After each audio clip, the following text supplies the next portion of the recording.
Hello friends, I hope आप सभी अच्छे होंगे। मैं अंशुल शुक्ला आप सभी के लिए लेकर आया हूं करंट अफेयर की क्लास, जो कि आपके हर एग्जाम को कवर करती है।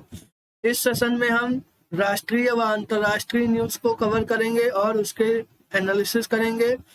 साथ ही जहां पे मैपिंग की आवश्यकता होगी वहां मैपिंग करेंगे और स्टैटिक जीके को जानेंगे। इसी के साथ जो हमारी प्रीवियस इंपॉर्टेंट स्कीम्स होती हैं जो सेंट्रल और स्टेट गवर्नमेंट के द्वारा लॉन्च की गई हैं उनके बारे में भी जानेंगे। तो चलिए चलते हैं हमारे पहले न्यूज की तरफ, जो कि आज एक इंटरनेशनल न्यूज से जुड़ी हुई है।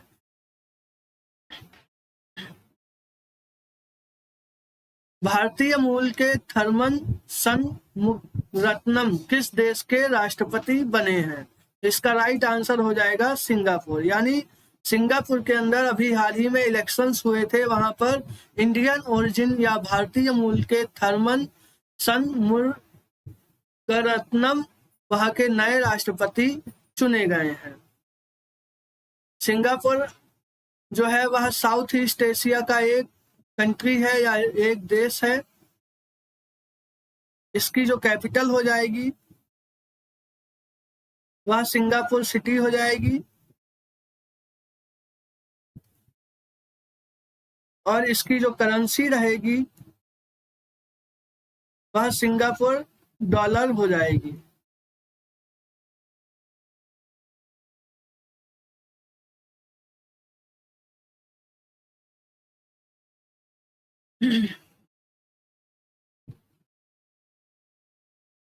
सिंगापुर एक एकमात्र ऐसा देश है जहां पर कोई भी खेत नहीं है, यानी यहाँ पर किसी भी प्रकार की खेती नहीं की जाती है। यहाँ जो अनाज खाया जाता है वह सब कुछ इंपोर्ट किया जाता है अन्य देशों से। सिंगापुर की जो स्थिति है वह साउथ चाइना सी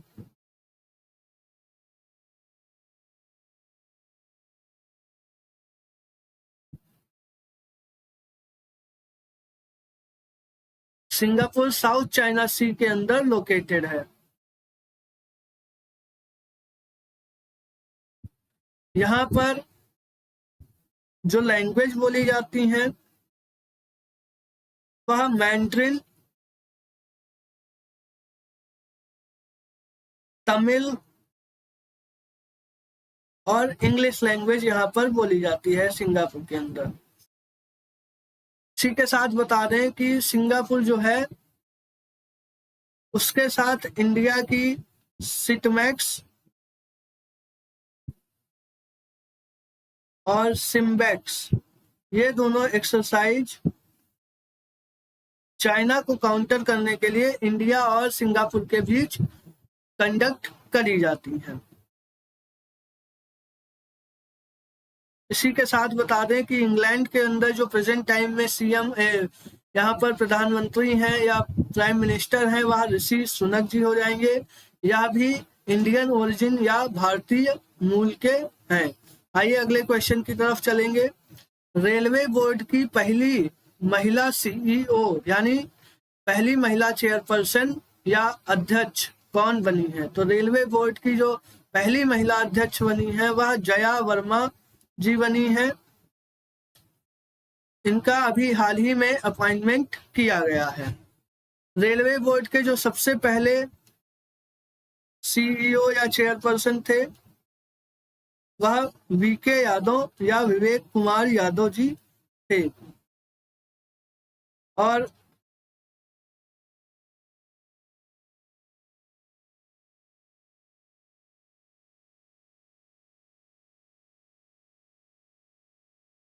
इसी के साथ बता दें कि इन्होंने यानी जया वर्मा जी का अपॉइंटमेंट सुनीत शर्मा जी के स्थान पर हुआ है। रेलवे ने अभी ऑपरेशन अमानत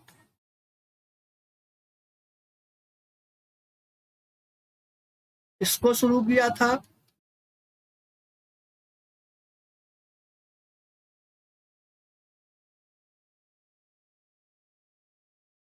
अब जो इंडिया के अंदर या वर्ल्ड के अंदर सबसे बड़ा या सबसे लंबा प्लेटफॉर्म है वह कर्नाटक के हुबली स्टेशन का प्लेटफॉर्म हो जाएगा।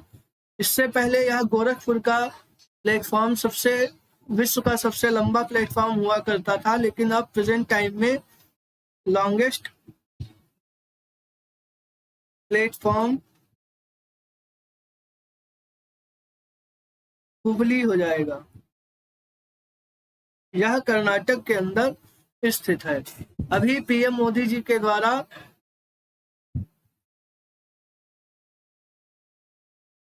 एक स्कीम को लॉन्च किया गया है, जिसमें कि देश के सभी लगभग स्टेशनों का पुनरुद्धार या रीडेवलपमेंट उनका किया जाएगा। आइए अगले क्वेश्चन की तरफ चलेंगे।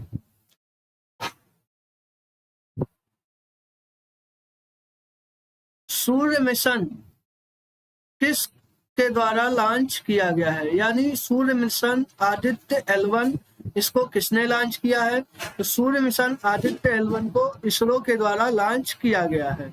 इसरो का जो फुल फॉर्म होगा वह इंडियन स्पेस रिसर्च ऑर्गेनाइजेशन हो जाएगा। इसको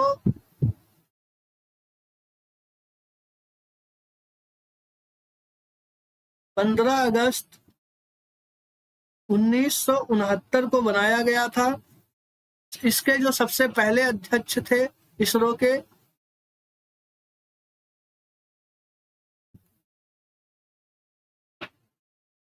वह विक्रम साराभाई हो जाएंगे।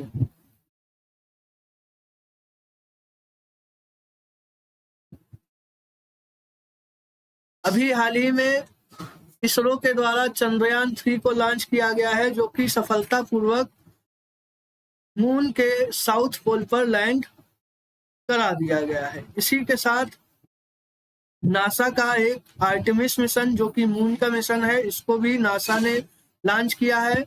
नासा अमेरिका की स्पेस एजेंसी हो जाएगी। जैक्सा या रूस की स्पेस एजेंसी है। रॉसकोमोस या रसिया की स्पेस एजेंसी हो जाएगी। इसरो के जो प्रेजेंट टाइम में चेयरपर्सन है वह 15th नंबर के एस सोमनाथ जी होंगे।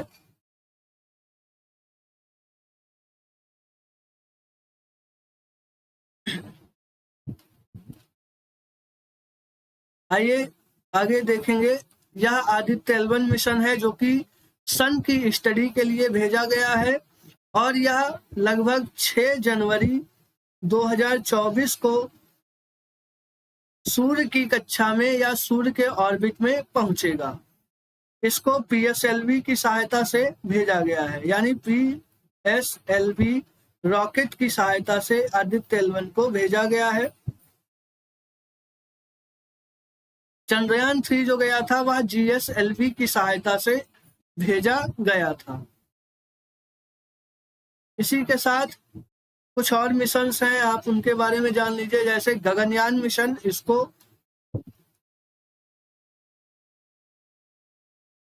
जनवरी 2024 में इसरो के द्वारा लॉन्च किया जाएगा। और शुक्रयान मिशन को भी 2024 के लिए एक्सटेंड कर दिया गया है। आइए नेक्स्ट क्वेश्चन की तरफ चलेंगे। संस्कृत दिवस यह किस दिन मनाया जाता है? तो संस्कृत दिवस 31 अगस्त को मनाया जाता है। यह महर्षि पाणिनि इनके लिए सेलिब्रेट किया जाता है, यानी जो संस्कृत लैंग्वेज की व्याकरण थी उसको इन्होंने ही दिया था। इनके जन्म के उपलक्ष्य में ही संस्कृत दिवस हर साल 31 अगस्त को सेलिब्रेट किया जाता है। संस्कृत उत्तराखंड की ऑफिशियल लैंग्वेज भी है।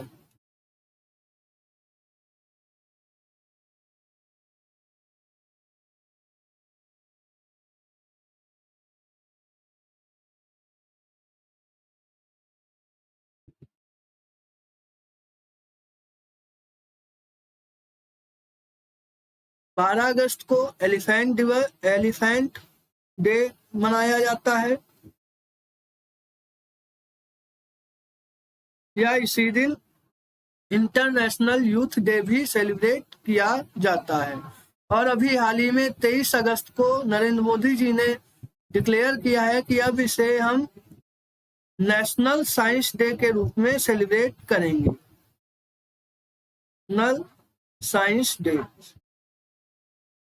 क्योंकि 23 अगस्त को ही हमारा जो चंद्रयान 3 है वह मून के साउथ पोल पर लैंड हुआ है, तो इसलिए इसको अब हम नेशनल साइंस डे के रूप में मनाया जाएगा। आइए अगले क्वेश्चन की तरफ चलेंगे। किस राज्य सरकार ने राजीव युवा मितान सम्मेलन इसको शुरू किया है? तो इसको राजस्थान राज्य के द्वारा शुरू किया गया है। यहाँ के जो सीएम है वह अशोक गहलोत जी हो जाएंगे।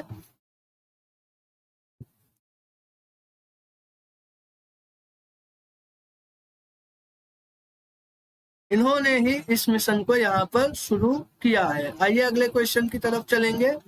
विश्वकर्मा योजना हाल ही में किस गवर्नमेंट के द्वारा लॉन्च की गई है? तो विश्वकर्मा योजना यह सेंट्रल गवर्नमेंट के द्वारा 15 अगस्त यानी इंडिपेंडेंस डे के दिन इस योजना को नरेंद्र मोदी जी के द्वारा लॉन्च किया गया है।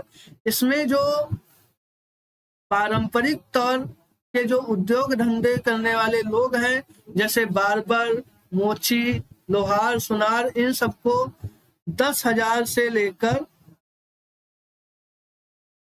10 लाख इतना लोन कवर दिया जाएगा। अगर यह लोग अपना छोटा धंधा शुरू करना चाहते हैं तो इन लोगों को 10,000 से लेकर 10 लाख तक की धनराशि केंद्र सरकार के द्वारा इंश्योरेंस कवर के रूप में दी जाएगी।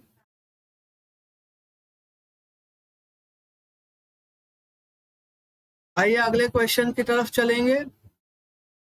किस राज्य ने गृह लक्ष्मी योजना की शुरुआत की है? तो इस योजना की शुरुआत कर्नाटक के गवर्नमेंट के द्वारा की गई है। इस योजना के अंतर्गत जो भी महिलाएं घर की मुखिया महिलाएं होंगी उन्हें हर महीने 2,000 रुपए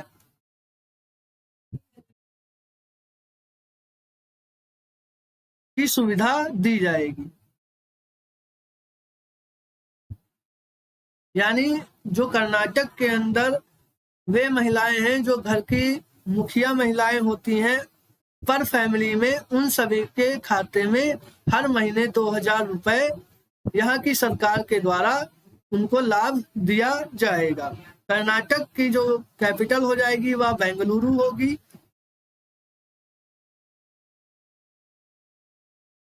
इसको यानी बेंगलुरु को जो स्थापित किया था या बेंगलुरु शहर को बसाया था वह केम्पेगौड़ा जी के द्वारा इस शहर को बसाया गया था। इसीलिए बेंगलुरु एयरपोर्ट पर मोदी जी के द्वारा केम्पेगौड़ा जी की प्रतिमा का अनावरण किया गया था। कर्नाटक के अंदर लोकसभा सीटें 28 हो जाएंगी, विधानसभा सीटें यहाँ पर 224 हो जाएंगी और राज्यसभा सीटें कर्नाटक के अंदर 12 है। यहाँ पर जो सीएम हो जाएंगे कर्नाटक के अंदर वह सिद्धारमैया जी हो जाएंगे और यहाँ जो गवर्नर होंगे प्रेजेंट टाइम में वह थावर चंद गहलोत रहेंगे।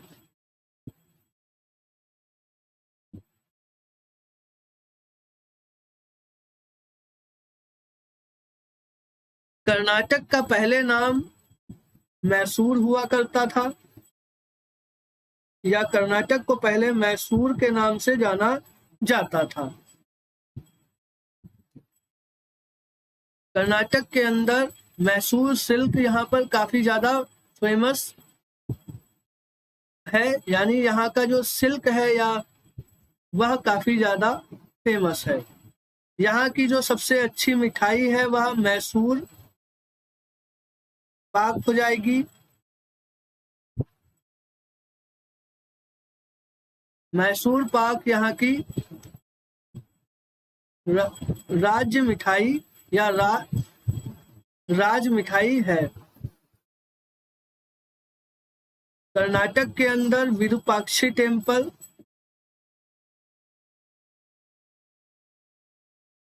स्थित है।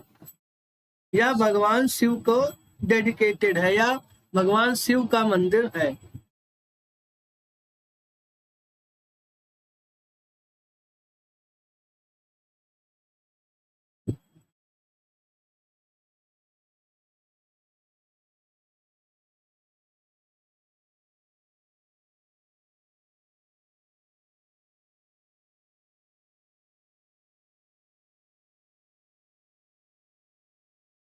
आइए अगले क्वेश्चन की तरफ चलेंगे। हाल ही में उदयपुर की किस खिलाड़ी ने मिस इंटरनेशनल इंडिया 2023 का खिताब जीता है? तो इसका आंसर प्रवीणा अंजना हो जाएगा। इन्होंने अभी हाल ही में इस कंपटीशन को जीता है। आइए अगले क्वेश्चन की तरफ चलेंगे। भद्रवाह राजमा को हाल ही में कहां पर जीआई टैग दिया गया है? तो इस राजमा को यहाँ पर जम्मू कश्मीर के अंदर जीआई टैग दिया गया है। जीआई टैग आप सभी को पता है कि उन चीजों को दिया जाता है जो सिर्फ एक पर्टिकुलर जगह पर उनका प्रोडक्शन होता है या वहां पर बहुत फेमस होती हैं, उन चीजों को जीआई टैग दिया जाता है। इसी के साथ साथ इस राजमा के साथ साथ यहाँ पर एक और चीज है जिसको जीआई टैग मिला है, वह हो जाएगा रामबन सुलाई हनी, यानी इस रामबन शहद को भी यहाँ पर जीआई टैग जम्मू कश्मीर के अंदर दिया गया है। यह वही शहद है जिसको नरेंद्र मोदी जी के द्वारा एलिजाबेथ जी को भी गिफ्ट किया गया था। इसी के साथ साथ आपको बता दें कि यहाँ पर जो इस बार सबसे ज्यादा इंडिया के अंदर जो जीआई टैग हैं वह तमिलनाडु के पास है, मैक्सिमम जीआई टैग। और सेकंड नंबर पर जो स्टेट आता है जिसके पास सबसे ज्यादा जीआई टैग हैं वह यूपी होगा। आइए आगे देखेंगे, जम्मू कश्मीर के बारे में कुछ चीजें जान लेंगे। जम्मू कश्मीर को 31 अक्टूबर 2019 को इसको यूनियन टेरिटरी या केंद्र शासित प्रदेश के रूप में दर्जा दिया गया है। इसके पहले जम्मू कश्मीर एक राज्य हुआ करता था। अब जम्मू कश्मीर और लद्दाख दोनों को अलग करके यूनियन टेरिटरी घोषित कर दिया गया है। जम्मू कश्मीर के अंदर 20 डिस्ट्रिक्ट हैं।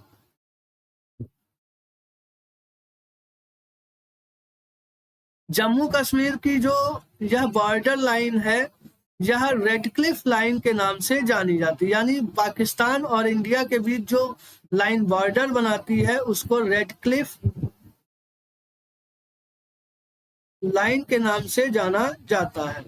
इसी के साथ यह कुछ हिस्सा जो है वह अफगानिस्तान के भी साथ बॉर्डर शेयर करता है, जो कि पीओके वाला हिस्सा है। इसको हम डूरंड लाइन के नाम से जानते हैं। जम्मू कश्मीर के अंदर डल लेक और वुलर लेक स्थित हैं।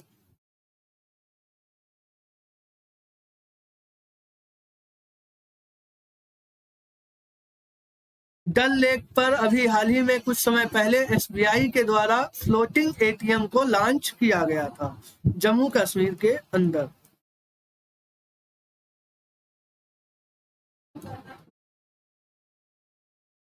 इसी के साथ यहाँ पे बता दें कि यहाँ बुद्धा अमरनाथ यात्रा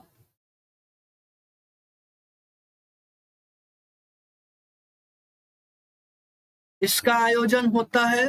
यह एक टेम्पल यहाँ पर है, बुद्धा अमरनाथ टेम्पल, वहीं पर इस फेस्टिवल का आयोजन किया जाता है। इसी के साथ साथ यहाँ पर अमरनाथ यात्रा भी होती है, क्योंकि जम्मू एंड कश्मीर के अंदर ही अमरनाथ गुफा स्थित है जो भगवान शिव जी को डेडिकेटेड है। यहाँ खीर भवानी मेला, उर्स मेला,